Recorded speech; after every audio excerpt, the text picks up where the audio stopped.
వార్తలన్నీ చెప్పినా గానీ ఈ వార్త ఎప్పుడు మర్చిపోయినా. జల్దీ నాది సూతం చూసేయండి.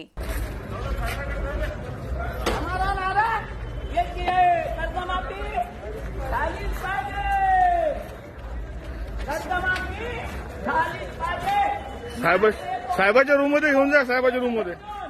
అగో ఇదెక్కడి పర్షాను. గుర్రం మీద స్వారీ చేసినట్టే ఈయన ఎద్దు మీదనే సవారీ చేస్తున్నాడు కదా. రైతన్నలు ఎద్దులను అరక దున్నేతందుకో, గుంటుక దున్నేతందుకో, ఇరువాలు దున్నేతందుకో వాడతారు గాని ఈ రైతన్న ఊర్లో సవారీ చేసేతందుకు బండి కంటే ఎక్కువ ఎద్దును వాడుతున్నట్టున్నాడు కదా. ఇక ఈయన పెట్రోల్ బాధలు తప్పించుకునేతందుకు ఎద్దును పట్టుకొచ్చిండు అనుకుంటే తప్పుల కాలేసినట్టే అయితదుల్లా.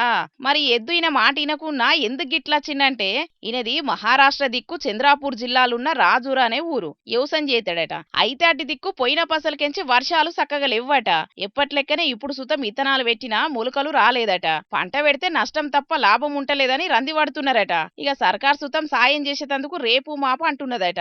ఇక్కడి రైతన్నలను పట్టించుకునేటోళ్ళు లేరట.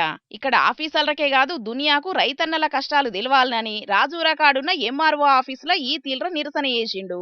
వ్యవసాయ అప్పులు మాఫీ చేసి నష్టపరిహారం గట్టించి ఆదుకోవాలని ఎద్దు మీద నిరసన చేసిండు. రైతన్న ఎద్దు మీద ఎక్కి పోయేటాలకు అక్కడున్నోళ్ళంతా ముందుగాల పరిశాన్ అయినరట.